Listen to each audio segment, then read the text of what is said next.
कहानी की शुरुआत आसमान से हजारों किलोमीटर ऊपर बसी एक रहस्यमयी दुनिया से हुई, जहां पहुंचना ही मौत को दावत देने जैसा था। फिर भी कुछ सैनिक अपनी जान दांव पर लगाकर वहां तक जा पहुंचे, लेकिन अगले ही पल उनका सामना उस दुनिया के सबसे खतरनाक और विशाल राक्षस से हो गया। जैक ने उसकी आहट महसूस की और तुरंत पानी में सिर डुबोकर छिप गया। तभी उसके सामने एक विशालकाय पैर दिखाई दिया, जिससे पास खड़ी भेड़ें डरकर भागने लगी। तभी राक्षस ने एक भेड़ को पकड़कर कच्चा ही निगल लिया। ये खौफनाक नज़ारा देखकर जैक बुरी तरह घबरा गया। उधर पेड़ के पीछे छिपा एक सैनिक पीछे मुड़कर राक्षस को देखने लगा, लेकिन तभी राक्षस ने नाक सिकोड़कर उसकी गंध पहचान ली। डर के मारे सैनिक फिर से पेड़ के पीछे छिप गया, पर राक्षस बड़े बड़े कदमों से उसकी ओर बढ़ने लगा। सांस रोके खड़ा सैनिक अब खुद को नहीं रोक पाया और अचानक भागने लगा, लेकिन अब बहुत देर हो चुकी थी। वो राक्षस की नज़र में आ चुका था। उसने बिना वक्त गवाए पूरा पेड़ जड़ से उखाड़कर फेंक दिया। सैनिक जान बचाकर भागने लगा, पर उसकी छोटी टांगें उस राक्षस की लंबी टांगों के सामने टिक नहीं पाईं। राक्षस ने तेजी से कदम बढ़ाए और एक ही बार में उसे बेहोश कर दिया। पहली बार इंसान को देखकर वो उसके पास झुका और गौर से देखने लगा। जैसे ही वो उसे उठाकर ले जाने वाला था, उसी वक्त कप्तान तलवार लेकर उसकी ओर दौड़ पड़ा और पूरी ताकत से तलवार राक्षस की एड़ी में घोंप दी। दर्द से तिलमिलाकर राक्षस पीछे मुड़ा, लेकिन अगले ही पल उसने हल्का सा पैर मारकर कप्तान को दूर फेंक दिया। फिर उसने अपने पैर में फंसी तलवार निकाली और दोनों सैनिकों को उठाकर खाने के लिए ले गया। दूर खड़ा जैक ये सब देख रहा था। उसी पल उसे एहसास हुआ कि वो यहाँ आकर कितनी बड़ी गलती कर चुका है। दरअसल कुछ समय पहले जैक को एक पादरी की मदद से कई जादुई बीज मिले थे, लेकिन जैसे ही उसकी गर्लफ्रेंड, जो एक राजकुमारी थी, जब जैक से मिलने आई, तभी उन बीजों में से एक बीज पानी के संपर्क में आते ही तेजी से बढ़ने लगा, जिससे अचानक पूरा लकड़ी का घर जोर जोर से हिलने लगा और नीचे से अजीब डरावनी आवाज़ें आने लगी। दोनों डर के मारे वहां से हिल भी नहीं सके और तभी अचानक जमीन फट गई और एक विशाल बेल घर को चीरते हुए आसमान की ओर बढ़ गई। ये देखकर राजकुमारी तुरंत भागने की कोशिश करने लगी, लेकिन तभी एक मेज उसके ऊपर गिर गई। जैक उसे बचाने के लिए आगे बढ़ा, लेकिन तभी बेलों ने उसे उछालकर घर से बाहर फेंक दिया। उसी पल एक लकड़ी का दरवाज़ा अचानक खुल गया और राजकुमारी को एक रास्ता दिखाई दिया। लेकिन जैसे ही वो बाहर भागने लगी, उसी समय बेल ने अचानक दरवाज़ा बंद कर दिया। राजकुमारी दरवाज़ा खोलने की कोशिश करने लगी, लेकिन दरवाज़ा ज़रा भी नहीं हिला। ये देखकर जैक ने बेलों को काटने के लिए तुरंत एक कुल्हाड़ी उठा ली, लेकिन तभी अचानक पूरा घर जड़ों समेत उखड़कर आसमान की तरफ बढ़ने लगा। ठीक आखिरी पल में जैक ने छलांग लगाकर किनारे को पकड़ लिया, लेकिन बेलें इतनी तेजी से बढ़ रही थी कि कुछ ही सेकंड में घर हजारों मीटर ऊपर पहुंच गया। जैक पूरी ताकत से कुल्हाड़ी चलाकर बेल को काटने लगा। जैसे ही बेल टूटी, राजकुमारी ने तुरंत दरवाज़ा खोल दिया, लेकिन अगले ही पल उसके पैरों की नीचे की लकड़ी टूट गई और हाथ पकड़ने के बावजूद वो 10,000 मीटर की ऊंचाई से नीचे गिरने लगा। जैक जादुई बेलों से फिसलते हुए जमीन की ओर बढ़ने लगा, लेकिन रास्ते में बेलों ने उसकी स्पीड को थोड़ा कम कर दिया और आखिरकार वो जमीन पर गिरकर बेहोश हो गया। लेकिन राजकुमारी की किस्मत इतनी अच्छी नहीं थी, क्योंकि बेल उसे अपने साथ आसमान के दूसरी तरफ ले गई। अगली सुबह जैक घबराकर जागा और देखा कि सामने राजा खड़ा था, जो राजकुमारी को ढूंढ रहा था। ये देखकर जैक के होश उड़ गए और मजबूरी में उसने पूरी बात राजा को बता दी। जब जैक ने आसमान की ओर इशारा किया, तभी सबने देखा कि एक विशाल बेल सीधी आसमान को चीरती हुई ऊपर जा रही थी। जैसे ही राजा को सच्चाई का पता चला, उसने बिना एक पल गवाए सैनिकों की एक टुकड़ी जैक के साथ राजकुमारी को बचाने के लिए भेज दी। जल्द ही सब लोग उस बेल के सहारे ऊपर चढ़ते हुए बादलों के पार पहुंच गए। फिर कप्तान ने आगे बढ़कर एक तरफ से दूसरी तरफ स्लाइड करना शुरू किया, क्योंकि राजकुमारी तक पहुंचने का यही एक रास्ता था। मजबूरी में जैक ने अपनी बेल्ट उतारकर खुद को तैयार कर लिया, लेकिन जैसे ही वो आगे बढ़ने की सोच ही रहा था, तभी पास खड़े घुंघराले बालों वाले आदमी ने उसे जोर से लात मारकर आगे धकेल दिया। इतनी ऊंचाई देखते ही जैक की हालत खराब हो गई और बीच रास्ते में स्लाइड करते वक्त उसके हाथ अचानक छूट गए और वो सीधे नीचे जा गिरा। लेकिन किस्मत से बीच रास्ते में बेलों ने उसे थाम लिया। होश में आते ही वो बिना रुके फिर से ऊपर चढ़ने लगा। ऊंचाई पर पहुंचते ही मौसम पूरी तरह बिगड़ गया। चारों तरफ तेज तूफान और कड़कती बिजली थी। तभी अचानक एक झटकेदार बिजली सीधे एक सैनिक पर गिर गई। जिससे वो फिसल गया और बाकी सैनिक उससे टकराकर नीचे गिरने लगे। लेकिन आखिरी पल में एक सैनिक ने रस्सी को मजबूती से पकड़ लिया, जिसकी वजह से बाकी लोगों की जान किसी तरह बच गई। लेकिन जो सैनिक नीचे गिरे थे वे अब हवा में लटके हुए थे। अगर उन्हें तुरंत ऊपर नहीं खींचा गया तो पूरी टीम खतरे में आ सकती है। तभी रेडरिक पास खड़े उसके साथी से बोला कि रस्सी काट दो। उस आदमी को यह आइडिया अच्छा लगा और उसने तुरंत अपने पैर से छुपा हुआ चाकू निकाल लिया। नीचे लटके सैनिक ऐसा न करने के लिए गिड़गिड़ाने लगे, लेकिन उसने बिना दया दिखाए रस्सी काट दी और लटके सैनिक 10,000 फीट की ऊंचाई से नीचे जा गिरे। किसी तरह बाकी बचे सैनिक ऊपर तक पहुंच गए और तब तक सुबह भी हो चुकी थी। जैक ने जैसे ही पीछे मुड़कर देखा वो पूरी तरह हैरान रह गया, क्योंकि बादलों के ऊपर एक विशाल दुनिया मौजूद थी और ये नज़ारा देखकर सब लोग उस तरफ बढ़ने लगे। तभी कप्तान को ज़मीन पर ताज़े पैरों के निशान दिखाई दिए, जिससे उसने अंदाज़ा लगाया कि राजकुमारी नीचे नहीं उतरी बल्कि यहीं कहीं है। और जब सब लोग गुफा से बाहर निकले तभी सामने का नज़ारा देखकर कप्तान दंग रह गया, क्योंकि ये दुनिया उम्मीद से कहीं ज़्यादा विशाल थी। सभी लोग आगे बढ़ते हुए इलाके की जांच करने लगे। तभी उनकी नज़र पेड़ों की टहनियों पर पड़ी। उन्हें वहां राजकुमारी के छोड़े हुए निशान मिले। उसी दौरान जैक को ज़मीन पर वही किताब भी मिल गई जो उसने राजकुमारी को दी थी। तभी उनकी नज़र टूटी हुई टहनियों पर पड़ी और इसी से उन्हें अंदाज़ा हो गया कि राजकुमारी को कोई खतरनाक जीव उठाकर ले गया है। इसके बाद सभी लोग 2 टीमों में बंट गए और अलग अलग दिशा में राजकुमारी को ढूंढने निकल पड़े। रास्ते में जैक और उसके साथी एक नदी के पास पहुंचे, जहां उन्हें मोटी ताज़ी भेड़ों का झुंड दिखाई दिया। कई दिनों से भूखे होने की वजह से उन्होंने एक भेड़ को पकाने का सोचा, लेकिन जैसे ही वे भेड़ पकड़ने की कोशिश करने लगे तभी गलती से पास में लगा हुआ जाल एक्टिव हो गया। जैक ने तुरंत अपना चाकू निकाला और पूरी ताकत से जाल काटने लगा। उधर कप्तान भी रस्सी काटने की कोशिश कर रहा था, लेकिन तभी उसकी नज़र एक अजीब चीज़ पर पड़ी। पास के सारे कौवे अचानक घबराकर उड़ गए और सारी भेड़ें भी एक साथ दूसरी दिशा में भागने लगी। कप्तान को कुछ शक हुआ, पर वो फिर भी रस्सी काटता रहा और जैसे तैसे वे दोनों जाल से निकल आए। लेकिन तभी जंगल से डरावनी आवाज़ गूंज उठी और उसी पल एक विशालकाय दानव उनके सामने आया और दोनों सैनिकों को पकड़कर अपने साथ ले गया। जैक चुपचाप दानव के पीछे पीछे चलने लगा ताकि सही मौका मिलते ही उसे साथियों के साथ राजकुमारी को भी बचा सके। दूसरी तरफ रेडरिक दोनों सैनिकों के साथ एक चट्टान के किनारे पर पहुंच गया। गंजे आदमी को लगा कि इस तरह ढूंढते रहना बेकार है और वो कोई दूसरा रास्ता खोजने के लिए आगे बढ़ने लगा। लेकिन तभी रेडरिक ने अपनी चाल चल दी। अरे देखो, वो रही इज़ाबेल। जैसे ही गंजा आदमी वापस मुड़कर चट्टान के पास आया तभी रेडरिक ने मौके का फायदा उठाकर उसे सीधे गहरी खाई में धक्का दे दिया। ये देखकर रेडरिक का दोस्त जोर जोर से हंसने लगा। तभी एक विशाल हाथ ने अचानक उसे पकड़ लिया। ठीक उसी पल पीछे से एक और पहाड़ जितना बड़ा दानव उसके सामने आ गया। रेडरिक डर के मारे वहीं जमीन पर गिर पड़ा और जल्दी जल्दी अपने बैग में कुछ ढूंढने लगा। लेकिन जैसे ही दानव उसे पकड़ने के लिए हाथ बढ़ाने लगा, ठीक उसी पल रेडरिक ने एक चमकता हुआ ताज बाहर निकाल लिया। ताज को देखते ही दानव वहीं रुक गए, मानो किसी अदृश्य ताकत ने उन्हें जकड़ लिया हो। दरअसल ये एक जादुई ताज था, जिसके हाथ में भी ये शक्तिशाली ताज होता दानव उसकी हर बात मानने को मजबूर हो जाते।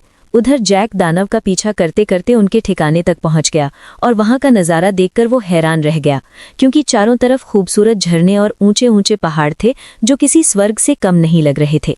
वहीं पर 2 सिर वाला दानव राजकुमारी को एक पिंजरे में कैद किए हुए था। फिर वो उसे बाकी दानवों के पास ले गया, जहां सारे दानव इकट्ठा होकर उसकी तरफ देखने लगे। तभी वो दानव भी लौट आया जिसने कप्तान और उस मोटे सैनिक को पकड़ा था। उसने उन दोनों को लाकर पिंजरे के पास फेंक दिया। ये देखकर 2 सिर वाले दानव को शक हुआ कि शायद और भी इंसान यहाँ मौजूद है, इसलिए उसने जमीन पर पड़े एक मोटे सैनिक को पकड़ लिया और उसकी गर्दन मरोड़कर उसे जिंदा ही निगल लिया। इसके बाद दानव ने उसके कवच को बाहर थूक दिया, पर जैसे ही वो दानव कप्तान को धमकी देने लगा कि वो राजकुमारी को भी खा जाएगा, तभी पास से एक आवाज़ आई जिसने सबका ध्यान अपनी तरफ खींच लिया। दरअसल वो आवाज़ किसी और की नहीं बल्कि उसी गद्दार रेडरिक की थी।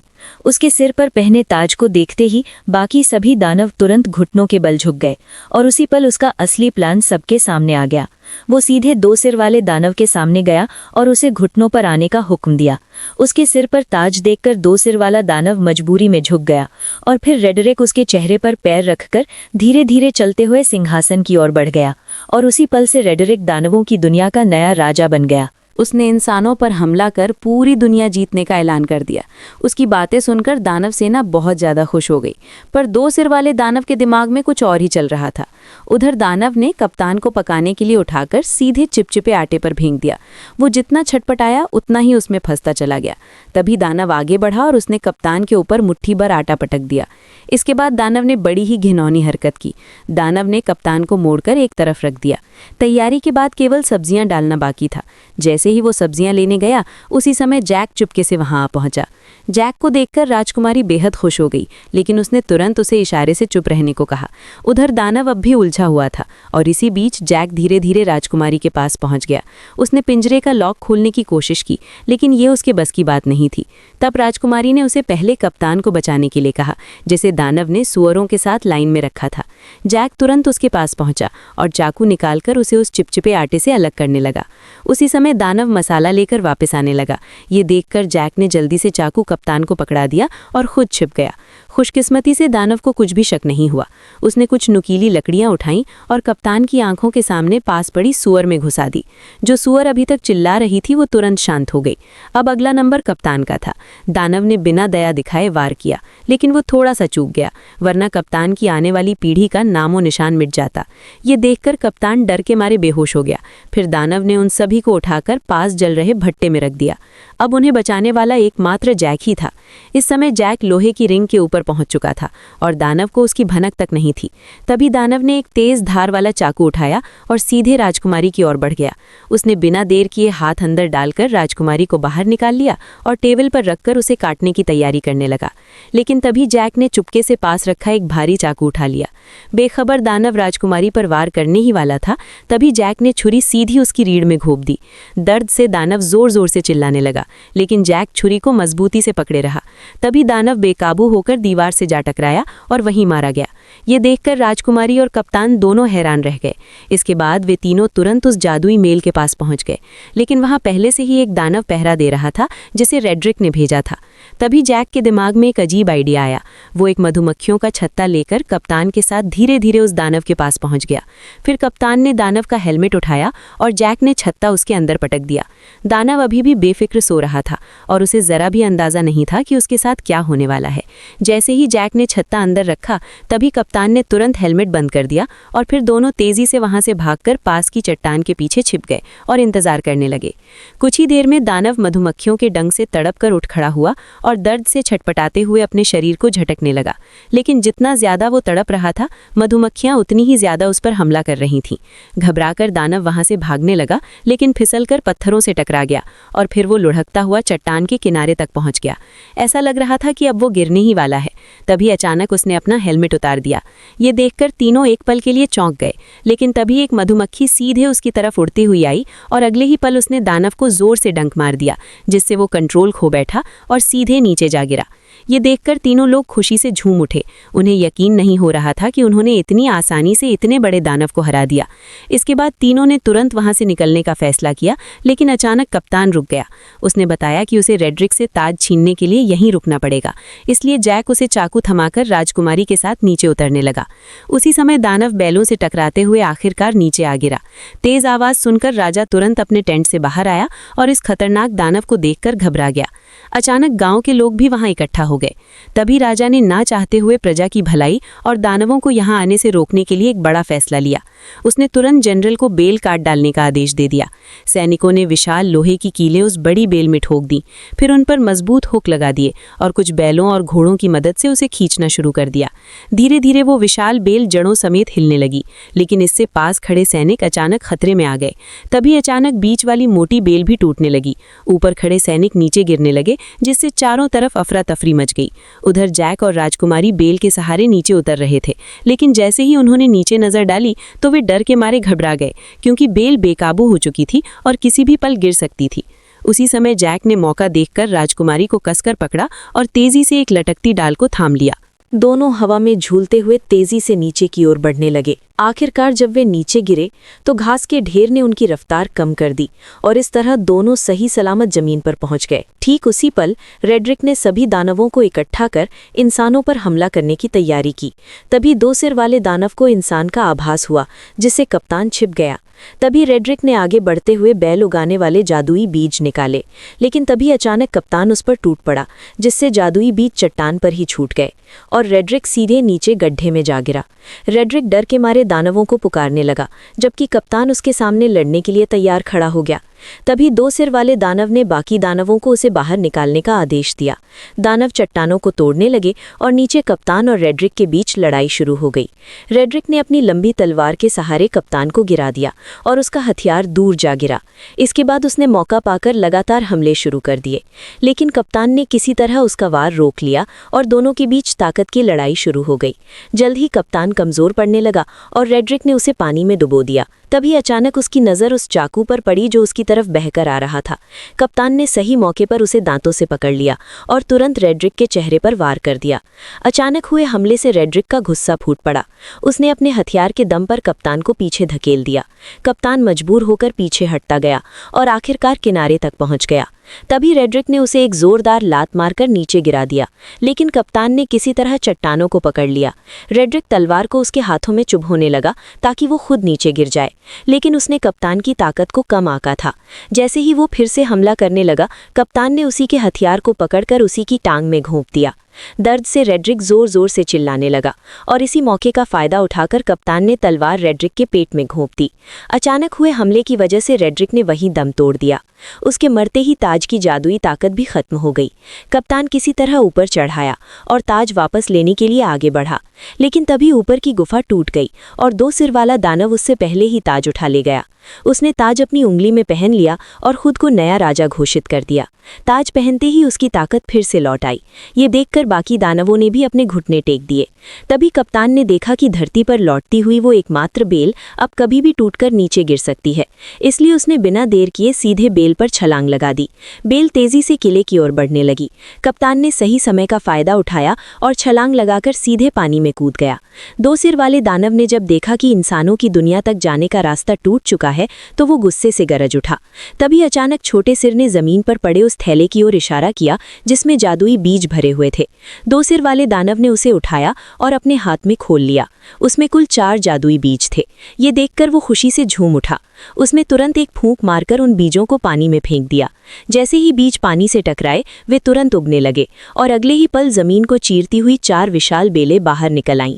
इसके बाद दो सिर वाले दानव ने जोर से आदेश दिया और सभी दानव उस बेल पर चढ़कर इंसानों की दुनिया की ओर बढ़ने लगे। आखिरी पल में दो सिर वाला दानव भी छलांग लगाकर नीचे कूद पड़ा।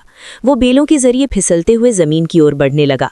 उसी समय जैक घोड़े को पानी पिला रहा था। तभी अचानक उसकी नजर आसमान की ओर गई।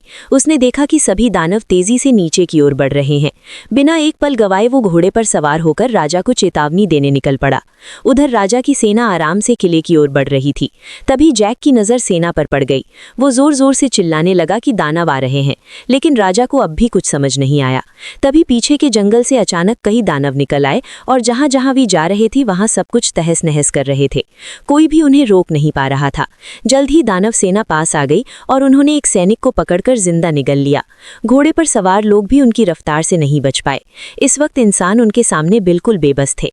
तभी एक गोल चेहरे वाले दानव ने पास की पवनचक्की का पंखा तोड़कर राजकुमारी की तरफ फेंक दिया, जो जमीन पर गिरते ही सब कुछ चकनाचूर कर गया और राजा का ताज भी गिर पड़ा। उधर किले पर तैनात सैनिकों ने राजा की सेना को आते देखा और उन्होंने तुरंत अंदर युद्ध की तैयारी की खबर भेज दी।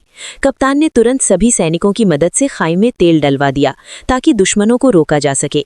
जैसे ही राजा की सेना किले के पास पहुंची, उसने तीर चलाने का आदेश दे दिया और देखते ही देखते सैकड़ों जलते हुए तीर दुश्मनों की ओर छोड़ दिए गए। जैसे ही ये तीर तेल से टकराए, चारों तरफ आग भड़क उठी और इसी बीच राजा की सेना सुरक्षित किले के अंदर पहुंच गई। राजकुमारी को सही सलामत देखकर कप्तान ने तुरंत किले के दरवाजे बंद करने का आदेश दिया, लेकिन उसी समय जैक अभी भी बाहर था और दानव उसके पीछे पड़े हुए थे। जैसे ही किले का दरवाजा बंद होने लगा, तभी जैक घबरा गया, लेकिन आखिरी पल में वो अपने घोड़े के साथ छलांग लगाकर अंदर घुस आया। हालांकि उसके पीछे पीछे दो सिर वाला दानव भी दरवाजे पर चढ़ आया, लेकिन तभी कप्तान ने उस पर हमला बोल दिया और वो सीधे आग की जलती लपटों में जा गिरा। जल्द ही आग ने उसे पूरी तरह घेर लिया, लेकिन हैरानी की बात यह थी कि उसके अपने लोग भी उसे बचाने नहीं आए, बल्कि बस खड़े खड़े उसे जलते हुए देखते रहे। उधर लोग अभी आपस में बात ही कर रहे थे कि अचानक आसमान से एक बड़ा लोहे का घंटा तेजी से किले की ओर आया। उसने दीवार को ध्वस्त कर दिया और सीधे नीचे जा गिरा। इससे पहले कि कोई कुछ समझ पाता, अचानक युद्ध का बिगुल बज उठा। तभी दो बड़े लोहे के हुक किले के दरवाजे की तरफ फेंके गए, जिन्हें दानव मजबूती से खींचने लगे। तभी इंसानों और दानवों के बीच खींचतान शुरू हो गई। असल में ये सब गोल चेहरे वाले दानव का प्लान था, जिसने और ज्यादा दानवों को बुलाकर किले के दरवाजे को तोड़ने का आदेश दिया। अंदर का माहौल पूरी तरह अफरा तफरी में बदल गया। राजकुमारी जैक को लेकर किले के अंदर की तरफ भागी। उधर बूढ़े राजा ने सभी सैनिकों को आदेश दिया कि वे दानवों को रोकने के लिए क्रॉसबो का इस्तेमाल करें। जल्द ही और भी दानव आ गए और उन्होंने पूरी ताकत से खींचना शुरू कर दिया। तभी कप्तान के आदेश पर सैनिकों ने कई सारे क्रॉसबो छोड़ दिए, जो सीधे लकड़ी के दरवाजे पर जा लगे। सटीक निशाना लगते ही सैनिक तुरंत क्रॉसबो गाड़ियों को पीछे खींचने लगे। किले की सेना टुकड़ियों में बट गई और राजा भी मदद के लिए आ गया। वो कप्तान से दानवों की कमजोरी पूछ ही रहा था कि तभी आसमान से एक जलता हुआ पेड़ गिरा, जिसने सैनिकों को अलग अलग बिखेर दिया। अगले ही पल कई सारे जलते हुए पेड़ सैनिकों के ऊपर गिरने लगे, जिससे उनकी पकड़ ढीली होने लगी। ऐसा लग रहा था जैसे दरवाजा जल्द ही टूट जाएगा। तभी राजकुमारी जैक को लेकर किले के अंदर पहुंची, लेकिन अचानक एक भारी दहाड़ और जमीन में उड़ती दरारों ने उनका ध्यान खींच लिया। डर के मारे दोनों पीछे हट गए और कुछ पत्थर ऊपर की ओर उड़ने लगे। नीचे से अचानक दो विशाल हाथ बाहर निकले। ये वही दो सिर वाला दानव था जो पहले आग में गिरने के बावजूद बच गया था, क्योंकि पानी के नीचे होने की वजह से आग उसका कुछ नहीं बिगाड़ पाई और वो सीवर के रास्ते से चुपचाप किले के अंदर तक घुस आया। अचानक उसे राजकुमारी की शाही गंध महसूस हुई। जैक ने डरते हुए कंबल खोला और देखा कि दानव की अभी तक उन पर नजर नहीं पड़ी है, लेकिन तभी गुस्से में दानव ने पास रखा शीशा तोड़ दिया। घबराहट में कंबल में छिपे दोनों लोग कांपने लगे, लेकिन दानव ने सीधे ऊपर से उन्हें देख लिया।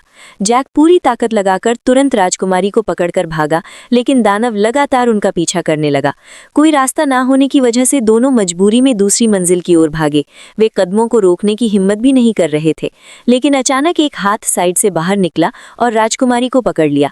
जैक ने पास में रखी कुल्हाड़ी उठाई और बिना देर किए सीधे उस पर हमला कर दिया, लेकिन दानव ने दूसरे हाथ से उसे पकड़ लिया। छोटा सिर जैक का मजाक उड़ाने लगा। तभी जैक ने गुस्से में सीधे कुल्हाड़ी मारकर उसका हेलमेट तोड़ दिया। गुस्से में दानव ने अपना बड़ा मुंह खोल लिया। तभी जैक ने लॉकेट में छिपा हुआ जादुई बीज निकाला और सीधे उसके मुंह में फेंक दिया। जादुई बीज सीधे उसके पेट में चला गया, जिससे दो सिर वाले दानव को अचानक कुछ गड़बड़ महसूस हुई और उसने तुरंत दोनों को जमीन पर पटक दिया। तभी अचानक एक बेल उसके शरीर से बाहर आई और दोनों डर के मारे पीछे हट गए। अचानक कई सारी बेलें पूरी रफ्तार से उसके शरीर को चीरते हुए बाहर निकल आईं, जिससे हॉल पूरी तरह से तबाह हो गया। अचानक राजा का मुकुट पहना हुआ हाथ भी जैक के पास गिर गया। उधर बाहरी सैनिक अभी भी दानवों को रोकने में लगे हुए थे, लेकिन गोल मुंह वाले दानव की एक आवाज पर सभी दानव धीरे धीरे पीछे बढ़े और सैनिकों को एक एक कर गिराते चले गए। किले का दरवाजा धीरे धीरे खुल गया। कप्तान ने तुरंत सैनिकों से लोहे का दरवाजा बंद करने को कहा। ठीक उसी पल गोल मुंहों वाला दानव अपने साथियों के साथ धुंध से धीरे धीरे बाहर आया, लेकिन लोहे का दरवाजा उसे ज्यादा देर तक रोक नहीं पाया और उसने एक ही झटके में दरवाजे को तोड़ दिया। तभी वो दानव अपने साथियों के साथ किले के अंदर घुस गया। वहां खड़े टेस्टी सैनिकों को देखकर वे बेहद खुश हुए। दानव हमला करने ही वाले थे कि पीछे से अचानक आवाज आई और सभी दानवों का ध्यान उस आवाज पर चला गया। दानव ने भीड़ में ध्यान से देखा और अचानक उसने अपना हथियार छोड़ दिया। ये देखकर बाकी दानव भी हथियार छोड़कर सभी इंसानों के सामने घुटनों के बल बैठ गए। कप्तान ये नजारा देखकर चौंक गया। इसी के साथ वीडियो यहीं पर ही खत्म होता है। वीडियो अच्छा लगा हो तो इसे लाइक और शेयर कीजिए। कमेंट करके बताइए कि आपको ये एपिसोड कैसा लगा, और अगर आप हमारे चैनल पर नए हैं तो हमारे चैनल को सब्सक्राइब करके बेल आइकन जरूर दबाइए। मैं मिलता हूँ आपसे बहुत दिल्ली बाज ही जल्द अगले वीडियो के साथ। शुक्रिया।